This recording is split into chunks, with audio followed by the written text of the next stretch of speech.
school board meeting to order. We start our meetings out with the Pledge of Allegiance. I invite you all to stand and join us. Angie, would you lead us, please? I pledge allegiance to the flag of the United States of America and to the republic for which it stands, one nation under God, indivisible, with liberty and justice for all.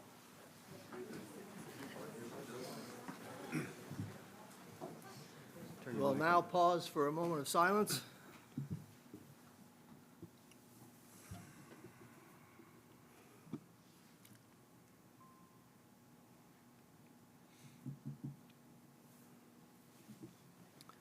Thank you.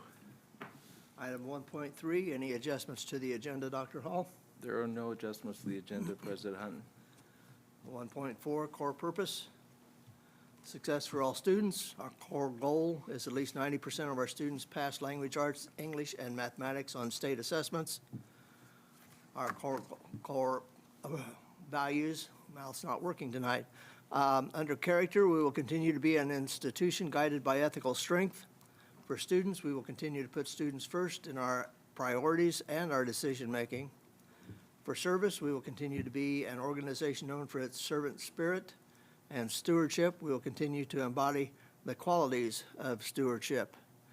And before we get started, 1.5, there isn't anybody that signed up to speak to any of the agenda items. I would like to make a special welcome to all the parents, grandparents, aunts, uncles, nephews, everybody that's here.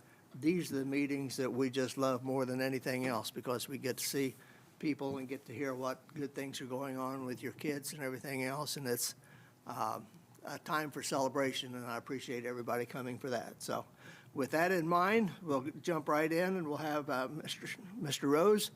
If you'll do your academic spotlight awards while they're getting ready. After that, he'll do their school presentation, and then we'll take a slight break. So if anybody wants to get home because you've got a finals tomorrow that you need to be studying for, or there's a basketball game on the, any of those excuses would be fine, but you're more than welcome to stay. Mr. Rose.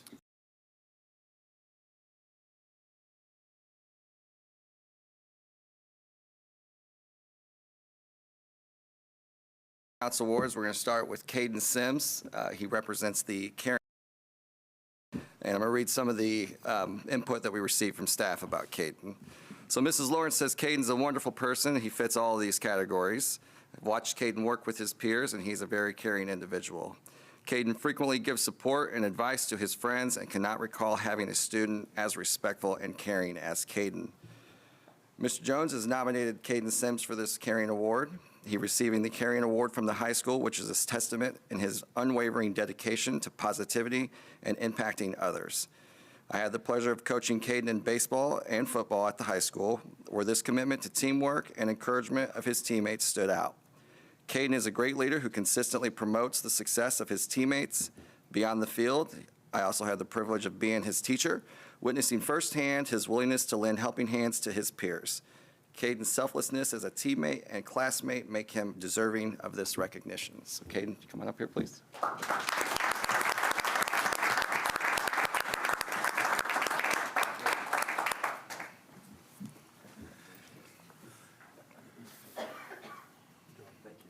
Congratulations. Way to go, Caden. Keep it up. Thank you. Congratulations.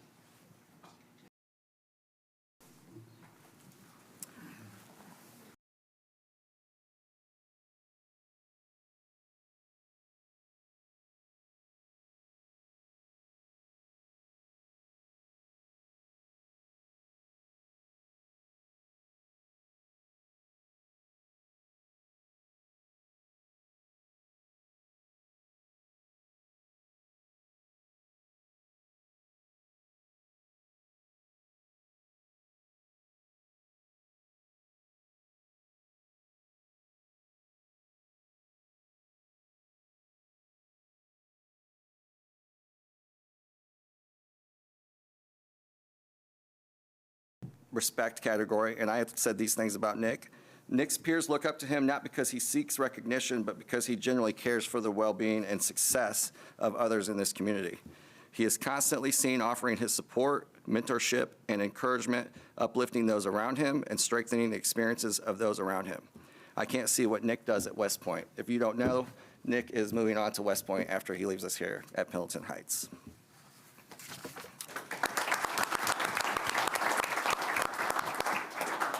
Next award is for citizenship, and it goes to Bryant Davis. If you'd like to come on up. Jane Kelly says, in the brief time that I have known Bryant, there's not been a single day that he does not embody every pillar that is on this list. Mr. Carpenter says Bryant has repeatedly shown his leadership by example, speech, and humility. He clearly has the respect of his football teammates, and I've seen him in our neighborhood on several different occasions, helping families with odd jobs like power washing. In fact, he has taken care of our dog while we have been on vacation, so I trust him with the key to our house. Bryant is also an invested student leader for FCA and has spoken many times for those meetings. Bryant is kind and treats all people with respect, and although you wouldn't know from talking to him, he is also a very talented guitar player. Mrs. Hunkler says he's been a great class president, and I think he's been nominated to this position many times because of his citizenship. Congratulations.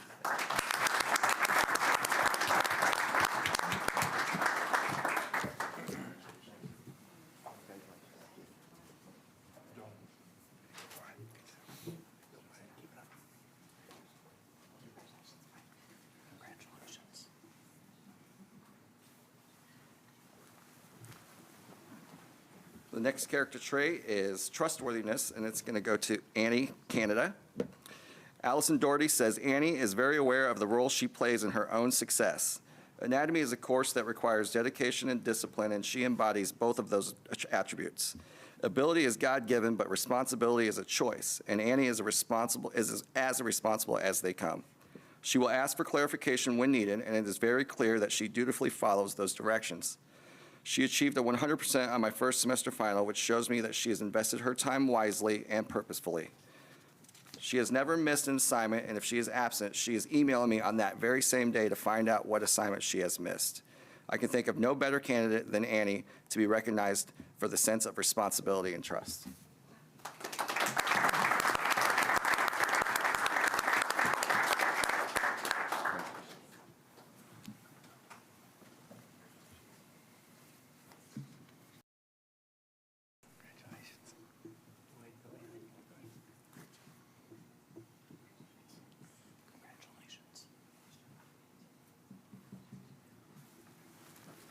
The next character trait is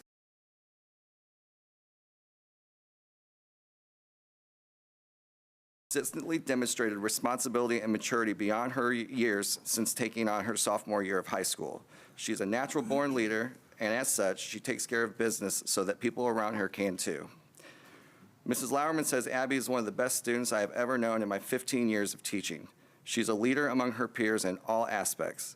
She's a good and loyal friend and a prime example of going along the right path. She takes responsibility for her actions and accepts any of the very few consequences she ever has to face. She cares for her peers and her community and is constantly pouring into both through her service at church and in local camps. Abby has maintained leadership roles in cross-country, a student government, and while maintaining a difficult academic schedule, working a job in the evenings and still making time for her family, friends, and her church. Each of these pillars of character are true definitions of Abby Davidson. Mrs. Hunkler also says Abigail has shown her caring attitude as one of our class officers, but she does so outside of school as well.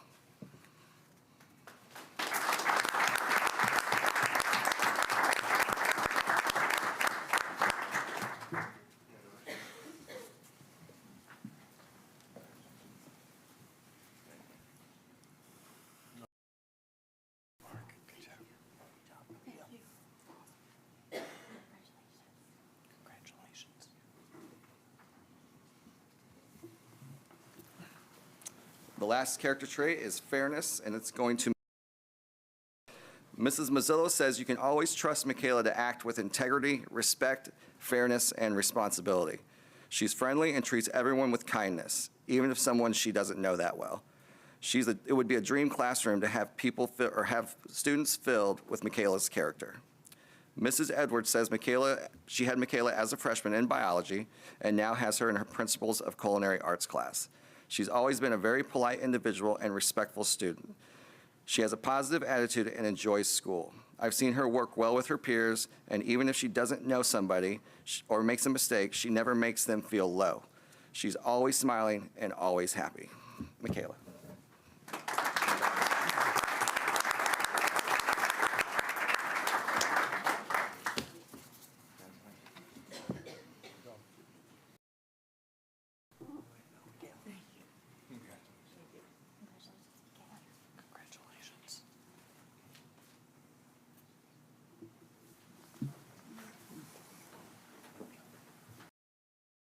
The next award we're going to hand out is the Above and Beyond Award that we hand out to classified staff members. And we have a lot of those individuals that are deserving in our building, but this person definitely stood out as a consensus this year. So I'm going to read quite a bit of things that people wanted to say about her tonight. Starting with myself, she's my right-hand man or woman. She's just a great individual. I knew from the beginning of the interview that we had with her that she was the person for this job, and you're about to find out why. Mr. Pio says Brittany has made a significant impact from the very beginning. As the first person you meet, she assumes a great deal of responsibility. Brittany accomplishes this with both a smile and her infectious, positive energy. Early on, I mentioned to her that she would become the school's gatekeeper and be all-knowing. She quickly took this role to heart and has excelled in it. Regardless of the task at hand, she approaches it with a smile and a positive demeanor that is noticeable to everyone at PHHS.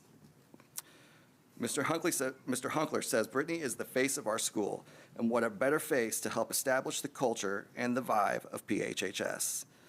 Her cordial sincerity and smile and willingness to be a team player make being a part of this team very easy.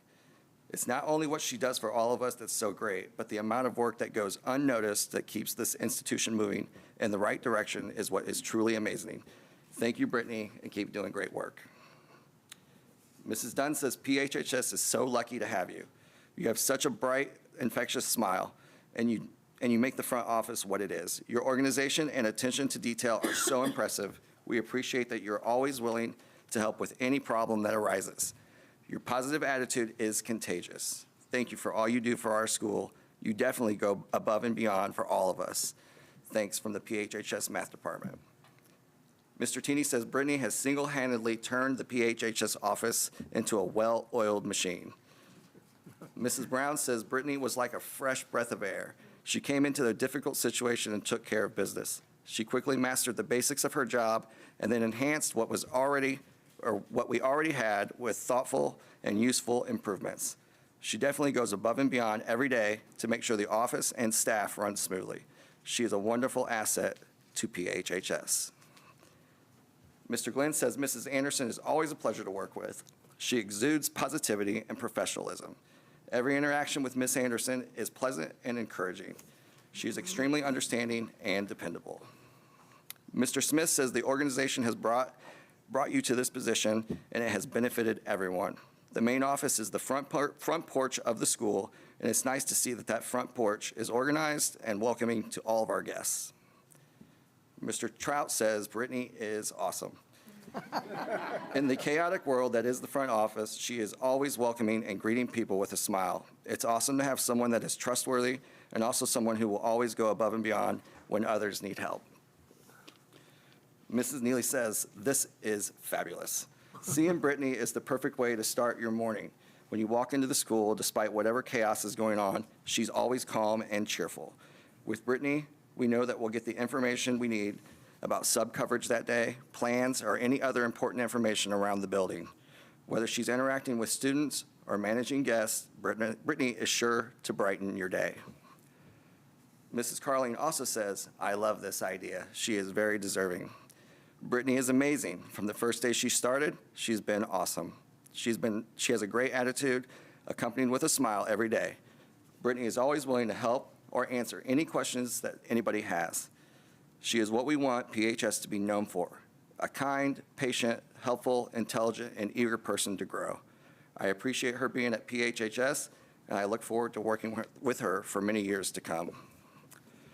From the counseling office, Brittany hit the ground from day one, running constantly and consistently knocking it out of the park with her skills. She has an uncanny knack for organization, thinking outside the box, and is extremely reliable. She will complete any task, big or small, with a smile on her face.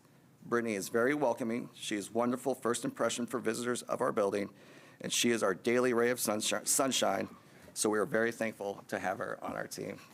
Brittany Anderson, everybody.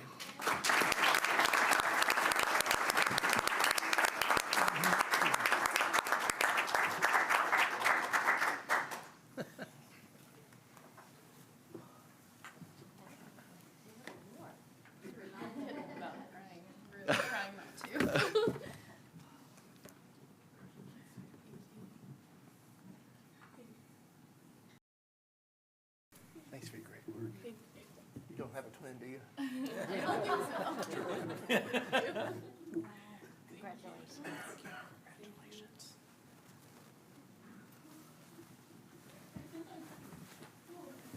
Our next award is the Community Partnership Award, and Mrs. Cummings is going to present that. All right, all the emotions. All right, last school year, I was responsible for Staff Appreciation Week. On the last day of it, a luncheon would be provided. In past years, I had been on the receiving end as a teacher, and the last time I threw a reception of this size was for my wedding. At the time, my Pendleton connections were non-existent. I had a list of local businesses to contact. I picked up the phone, said a silent prayer, and called Anita's Diner. I left a message with an employee for the owner.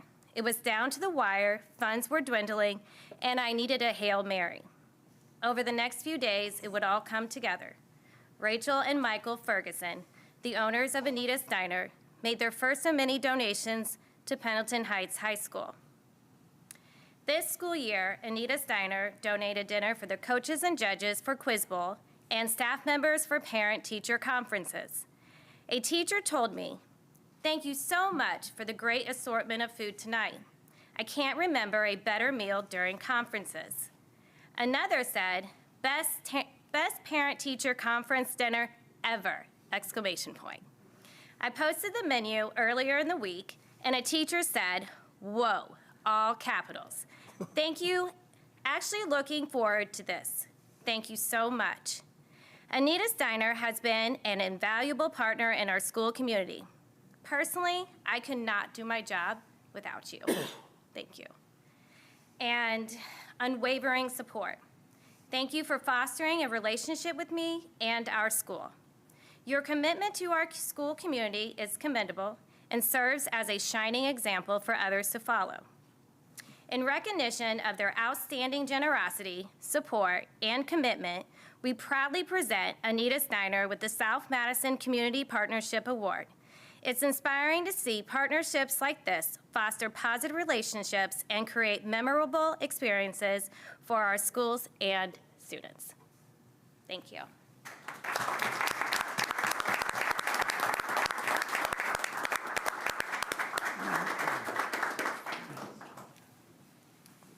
Thank you so much.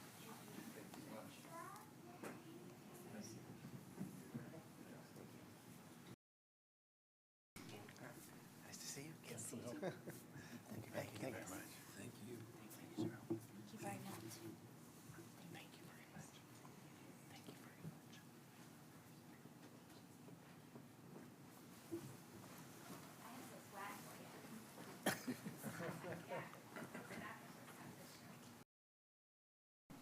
And then you have some options. No pressure. No pressure. You got a polo? But, okay, there you go. You're welcome. At the conclusion of this presentation, too, if you guys wouldn't mind sticking around for pictures, Mrs. Reed would like to get some pictures from you guys before you guys take off tonight. We're going to move into the spotlight portion from the high school, talk about some of the school data and some of the other things that have been going on at the high school that we wanted to spotlight. So one of my other cast characters that you can't miss, Mr. Pio, can't miss him. He's going to talk about some of our SAT scores. Mr. Pio. So I'm kind of, here's how I want to present this. I want to look at it, if I look at the history of us taking SAT, it used to be always for the top, your college-bound students. Well, 4 years ago, that changed to then every junior now takes it. So it doesn't matter unless you're on a non-diploma track, you're taking the SAT. And so with the result, our normal scores, 1240, 1248, we're sitting way above the state and national average. Everything's really good.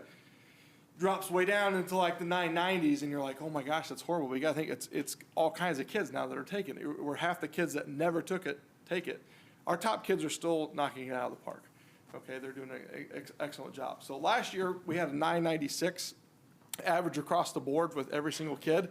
Or 2 years ago, this last year, we went to 994, so a 2-point dip, and we're like, okay, what's going on here? English was the exact same. We saw the dip in math a little bit, and we know there's going to be a dip coming, okay? We had 2.5 years of interrupted school. We knew some things were going to happen. However, I was pretty pleased when I saw the national average and what it dropped to in comparison to ours. So if you look in the red in the chart here, in 2023, there's a national average across all states that administered SAT. So that's it's right around 1.8 million students that took it. And that average, was significantly higher than where we were at as a school. This last year, we were actually above that. Okay, as a nation, they dropped. So did we have a drop? Yes. Did we have the same drop that other schools did as a nation? No, we didn't. So that's pretty promising that, yes, we knew there would be a dip, but it's not nearly as bad as what we anticipated. So we're talking 2 points on average. I mean, that's just one kid having a bad day in all reality. So I was pretty pleased with where we're going, and where we're seeing a lot of that is in math. And I would say that if you talk to our math department, they'd probably agree with that this year too. It's one of the areas where we've seen kind of a little bit of a decline.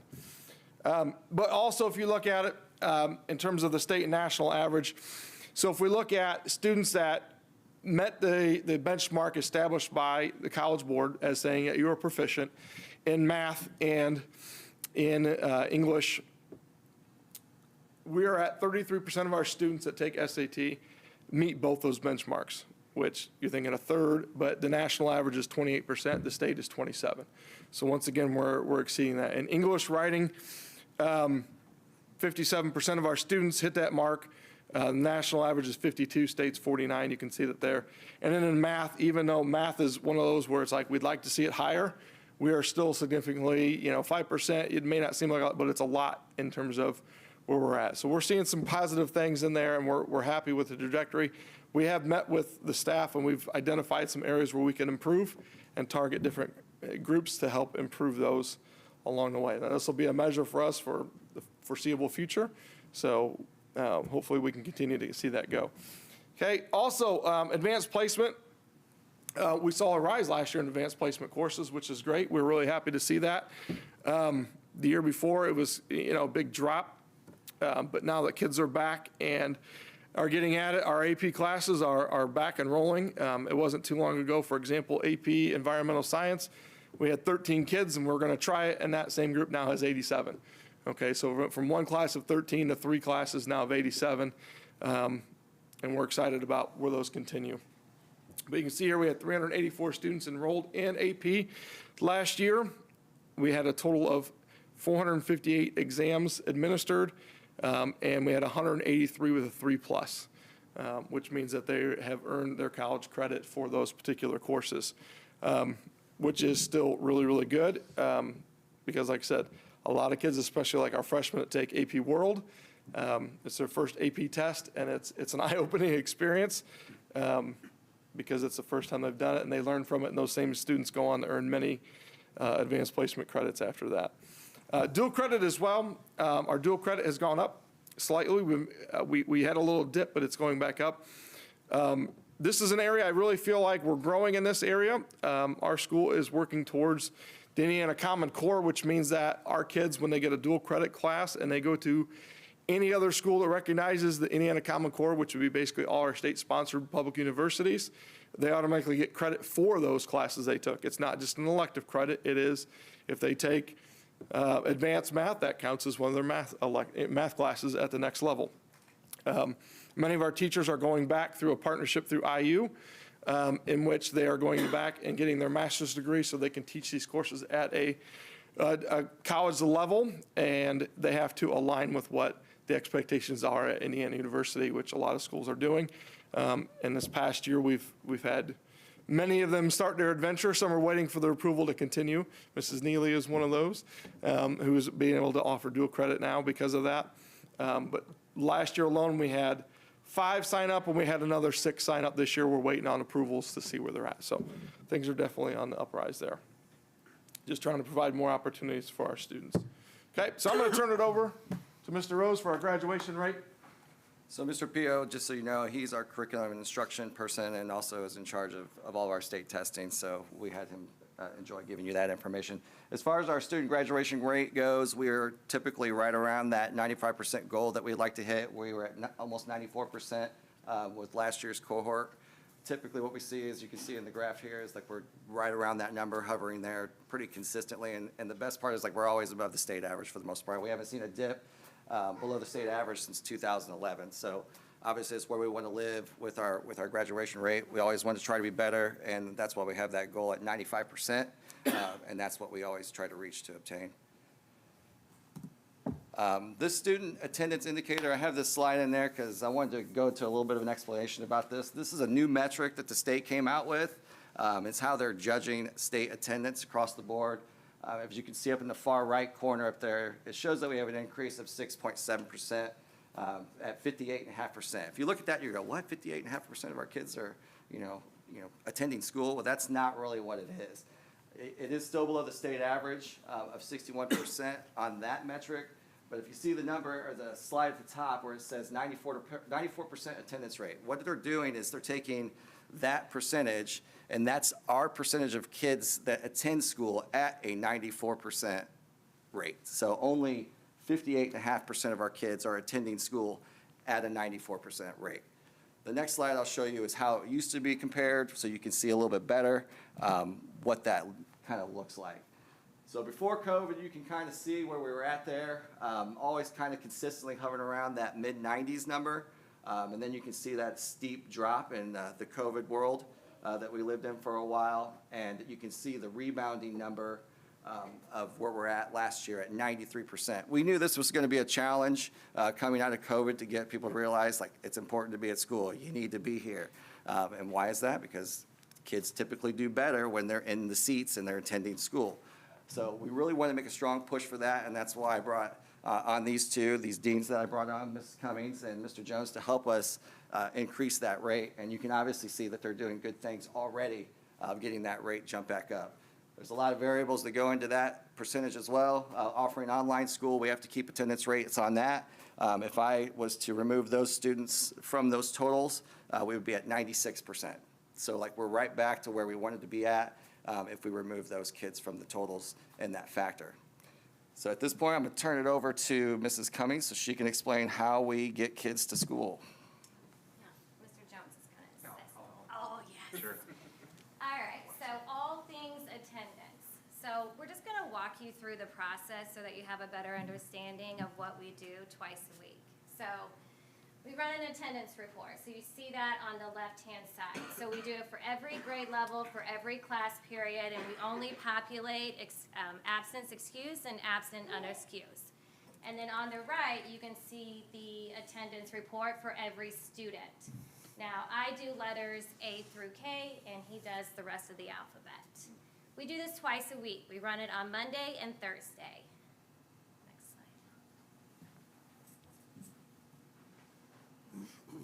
So yeah, I got you. So the biggest thing is when we contact, parents, guardians of their student, okay? So if you're in the 5 to 6 range, that's an initial poll where you're in the green. So we have a big spreadsheet. When we pull all these numbers in, it spits out numbers back at us saying, hey, they've reached 5 absences in at least one class. So automatically, we send out an automatic call as a whole script from her or I that's tailored to what we kind of hit on specifically, but it's in the contents of like, your child has missed at least 5 days in a specific one singular class. This is just a notification letting you know this, okay? And then once we hit the 7-8 range, and then that's when we actually bring the kid into our office, and we talk to them individually. And I personally think this is really beneficial, because it gives a little ownership to the kids, kind of, we're in high school now, like it's a 3-part system. It's us, Well, you it's see the kid. you see the student face to face. You get to find out what's going on, what's causing them to not be at school. And that's why on the right-hand side, you see those notes. So we keep notes every time we conference. Every time we conference, every time we talk to a parent, We want to keep those lines of communication open so that we're here to support our kids. Now, if you're wondering where we got that 9 from, they get 9 absences. That's a combination of the absence excused and absent unexcused. So if you're like, why the 9? Because that's what's in our student handbook. And so when they reach the red, that's when we're calling, until we get in contact with somebody, like, you cannot miss this class anymore, or else you can lose the class, lose the credit based on your attendance. And then this is kind of just breaks down exactly what we do with each step. So the 5 F's is kind of that preliminary phone call, and then Right. 7 starts the conferences in person, giving them ownership. And then at home, on the right, that's what is received in the mail and also scanned in email at home, kind of breaking down each attendance for each class period as well. Right. So he kind of mentioned that 10. Once you hit that 10th absence, whether it's excused or unexcused, that's when we have to have a whole different conversation with the child and the child's parent. We have to let them know, like, you're at risk for losing a credit. You're getting an F on your transcript. Nobody wants to do that. So that's why it's so important that we have that open line of dialogue with the parent, the child. We take notes, and we keep in constant communication with everyone involved, because no one wants to see a child who's thriving in class end up with no credit or an F. That's it? Yeah, I think all right, I'm going to transition. So one of my other roles here at the school is school safety for the high school, and also I have my hand, involved with talking with elementaries and middle school as well. But specifically for the high school, keeping up to date with our drills, and to give a lot of kudos to Mrs. Cummings. She really delivered on getting safety vests for all of our teachers and administrators, as well as safety bags as well, which have like glucose tablets, Band-Aids, rubber gloves, attendance sheets, things like that. And all thanks to the community, they donated that, and Mrs. Cummings did a lot of the legwork to get all of those for us. So we're very thankful for that. Also, Stop the Bleed Kids as well. Community also donates every year. They donate special bandages with clotting factor added to it. And that's really important to have in our construction or tech hallway as well, with heavy machinery, things of that sort, nurses station, things like that. We're always improving and adjusting the school safety plan to be up to date. And then in September, myself and Mr. Rose, we both attended the county safety specialist meeting, and then we're also going to have one in the spring, just keeping that clear communication with the neighboring schools around us. What are they doing? If they have anything that we can adjust and add to our school as well, just to make sure our kids are safe. And then lastly, we're also keeping communication open with schools in general in Indiana. If somebody has something that's really, really good, we want to hear what they have to offer. We actually went down and toured Center Grove High School. We got a connection there with their assistant superintendent, where they have an independent police force just for the school. It's very, very cool what they have to keep their students safe. So a few of those things we took back with us, we're taking a look at for years to come. So all good stuff for safety. Okay, just going to highlight some of the other positive things that are happening at the school and talk a little bit about extracurriculars. We had numerous individuals that have qualified for state and cross-country swimming, track and field, and wrestling this past and current semester. Girls softball last year made a run at semi-state. The reason I bring that up is I did this presentation before that happened last year, but obviously want to give them recognition last spring, and hopefully we'll see many of our other team sports start to make some of that progression through some of our state tournaments as well. All of our show choirs have advanced to this year's state competition as well. We have multiple members of the band advanced to the solo and ensemble competition, and the Winter Guard has also advanced to the state level competition coming up here real soon. Some academic highlights that I want to point out to some of the high achieving students that we have at Pendleton Heights. We did have another Lilly Endowment winner. It's Camille Yancey, which is an awesome thing to have. We seem to always have one of those students floating around out of our district, so that's always great, and we like to see them represent us well.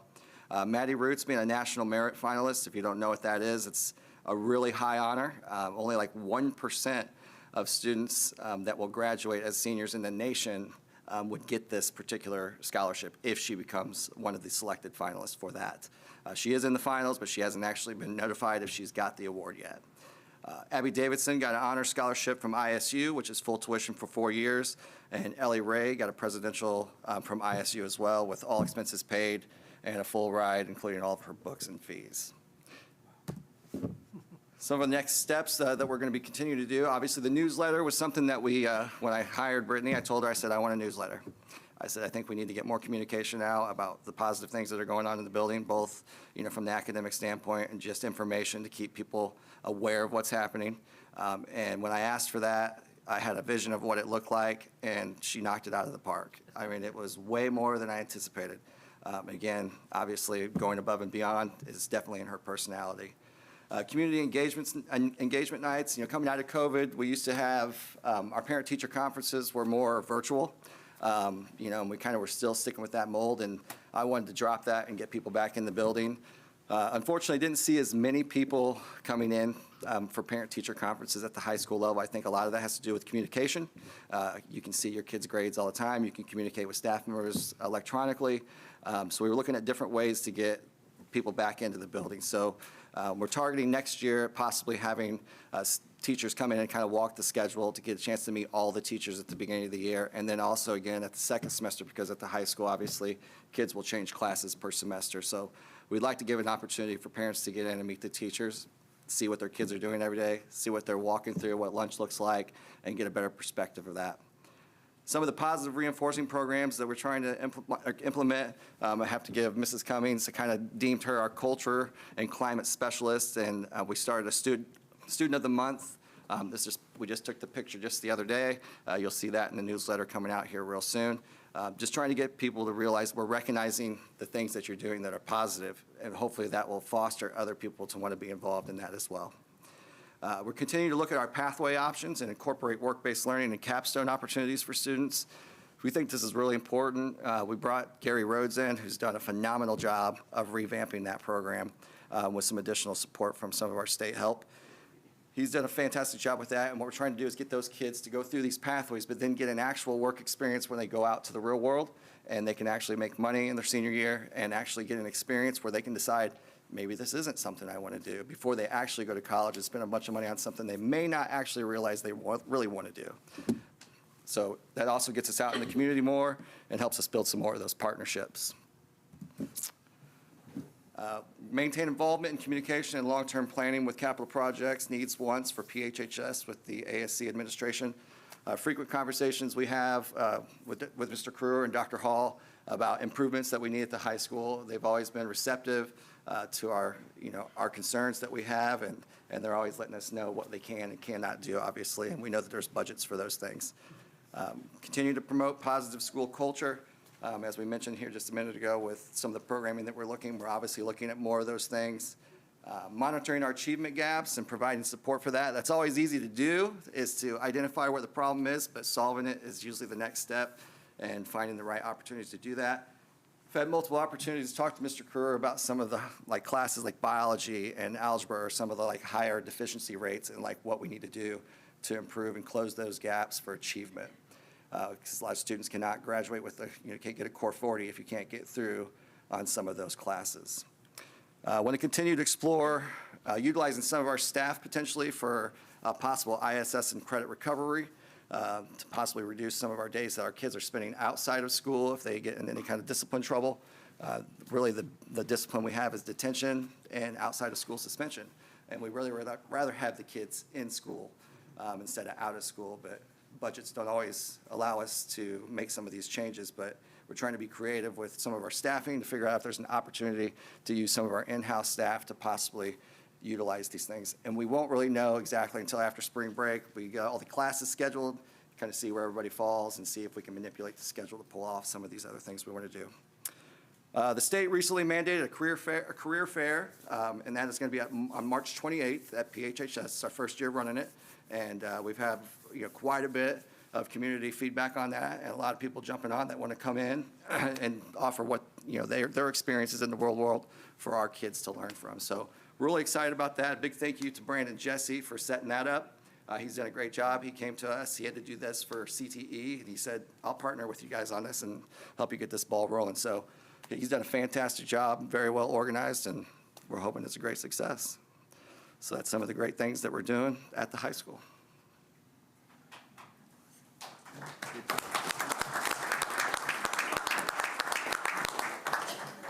Mr. Rose, if you Yes. please convey to your faculty and your students as well, that we're really proud of all of the things that they've accomplished. And we know it's hard work on everybody's part. It's also hard work on everybody that's sitting here in the audience because we've all got to grab onto that rope and help pull it. So Absolutely. congrats. Keep up the good work. Fantastic job. Thank you, sir. Thank you. At this time, we'll take about a 5-minute break. He said he'd like to get some pictures and everything, so if you'd like to come on back in after pictures, that'd be great. If not, have a safe trip home.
February 1, and the work session minutes from February 15. You've had a chance to look at these over the weekend and all. Are there any questions or concerns about either meeting minutes?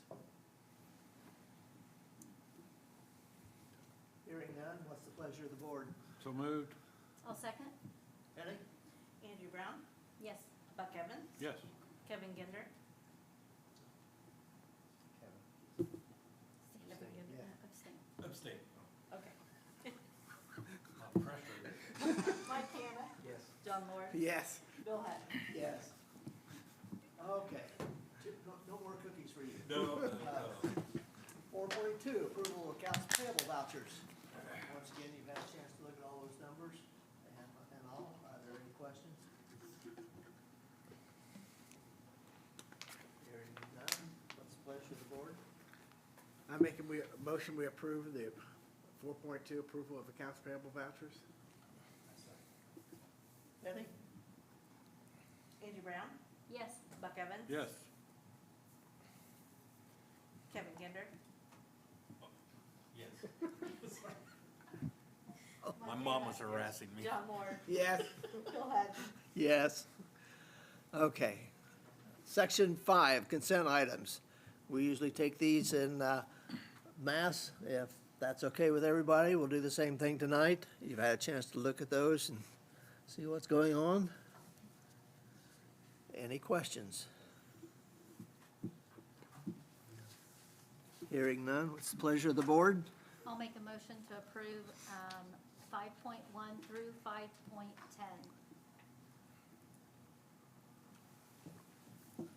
Second. I'm sorry. Penny? Andrew Brown, Yes. Buck Evans. Yes. Kevin Ginder, Yes. Mike Canna. John Lord, Yes. Bill Hatton. Yes. Section 6, under financial business, 6.1, contract approval, Mr. McCarty. Thank you, President Hutton. Tonight, the administration is requesting approval of one contract with Vector Solutions, which helps us with our professional development and safety training software for the district. This is a renewal, right? Kind of? Yes, we were currently using. Any questions for Mr. McCarty?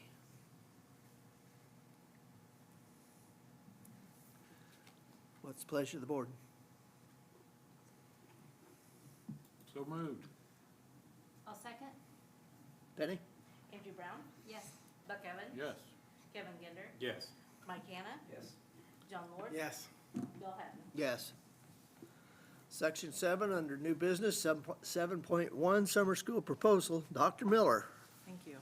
I'm bringing you the summer school proposal. You'll notice it looks very similar to last year because we're basically offering the same courses.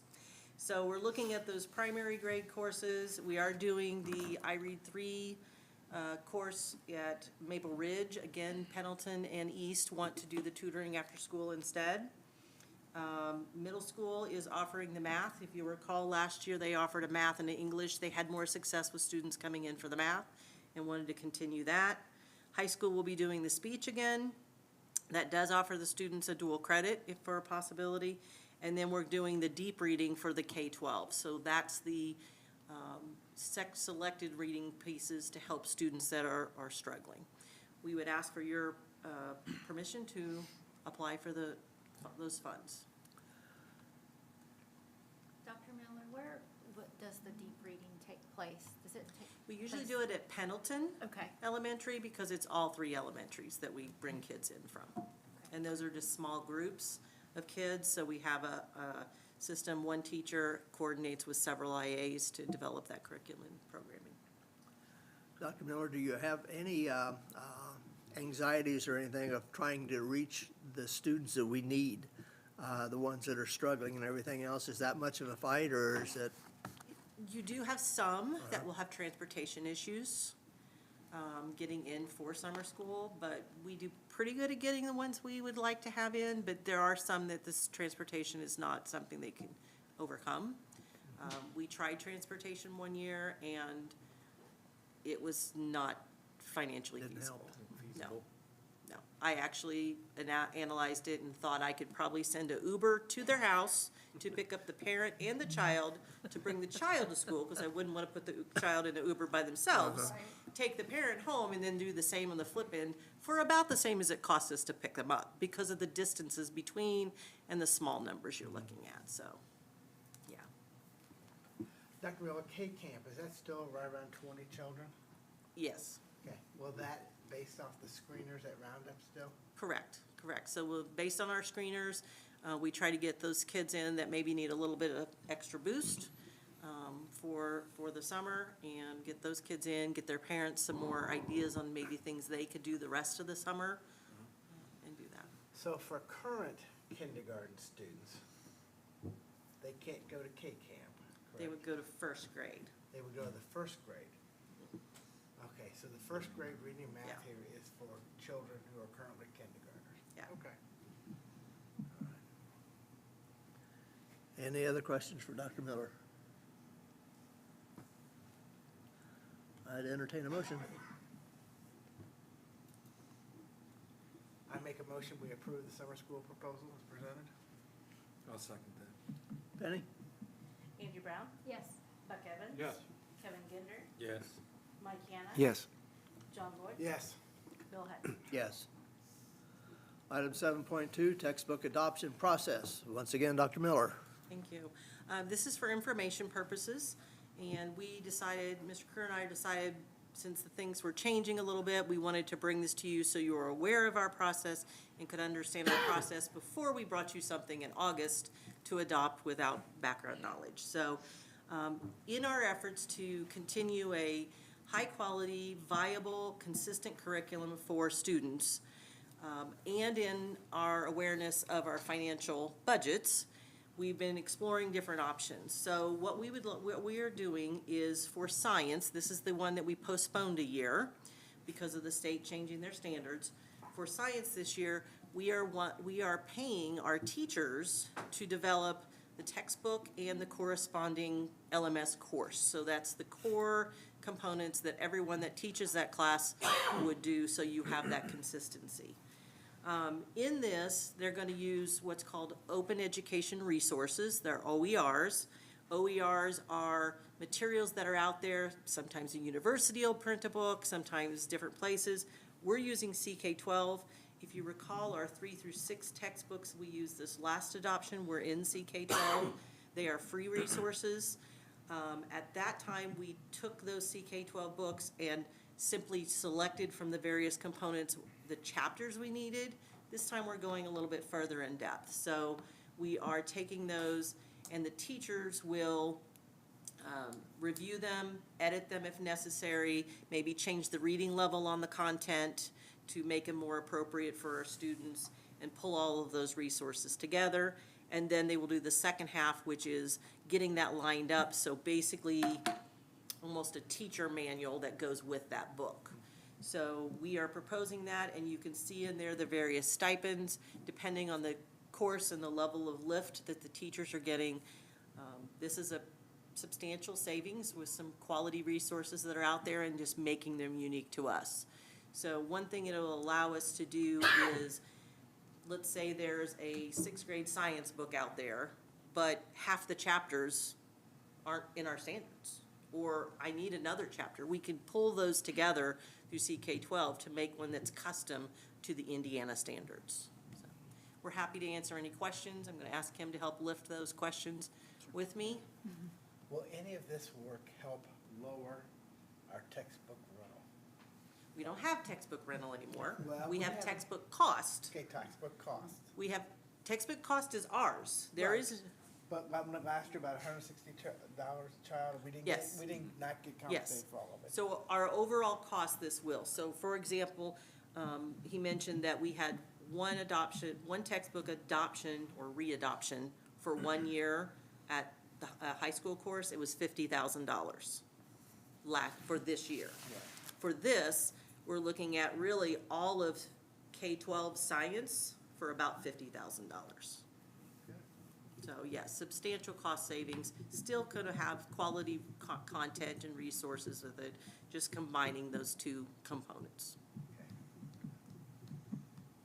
and our teachers get a nice, healthy stipend to help us out with that. Good, good. Any other questions for Dr. Miller? Now, is this technically just for information tonight? You're not Just to anticipating? give you time to think about it. We'd be happy to answer questions if they roll around and come up through the time. We just didn't want to share with you in August, Yeah. hey, we want you to adopt these books, and not have told you the change in the process. So, Appreciate that. Moving on to 8.1. Any comments from patrons? Thank you. 8.2, communications from the superintendent. Just have a couple, President Hunton. I want to congratulate Mr. Rose and Mr. Pio, Mrs. Cummings, and Mr. Jones. We've had a really good year. They basically took the high school over last year in January, and we've seen a lot of positive changes occur at the high school, and definitely think that's going in the right direction. So I just want to congratulate them for that, and all the accolades and accomplishments that they presented tonight. So the other item I've got, we were informed by the Department of Health yesterday that we can now start officially treating COVID like every other respiratory illness.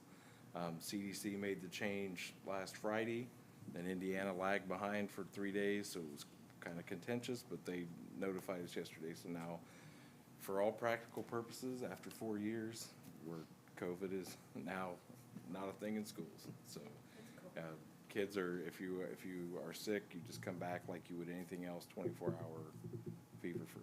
So we notified the nurses yesterday. I'm sure there was a party somewhere last night amongst the nurses, but I'm glad I wasn't invited to that. It's probably a little wild. So, and then on behalf of Ken, I think we can both say we're sick of this fog. Like, I've never seen so much fog in my life in the winter. And so Ken and I have been up talking to each other more than we'd like at 4 in the morning this winter. So I'll be glad to get towards the end of that. So that's all I have. Thank you. Item 8.3, communication from the Board of School Trustees. Mike, anything? On February the 7th, I attended a TIF meeting at the town hall, but they invited the RDC members to attend that, and it was about TIF. And then on the 14th, I attended a meeting, a workshop, basically on finances for the community. It's huge. I mean, what's involved up there is just overwhelming, you know, what just this small town does. March the 7th, I attended the athletic council meeting. It's all good.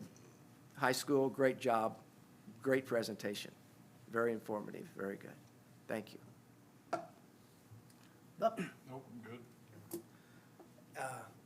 Brittany, thank you for all the things you post. It's always fun to see all the posting. Oh, so-and-so's doing this. I mean, from the choir, band, everything. It's just amazing, all the good things going on. It's amazing to think that we are 3/4 of our school year already over. Spring break next week, so very happy, and I'm glad to have a last great quarter coming up. Thank you, John. Angie? Thank you for your presentation. I really enjoyed it. And I will be there on March 28th. BL Brown Construction will be there, so looking forward to that too.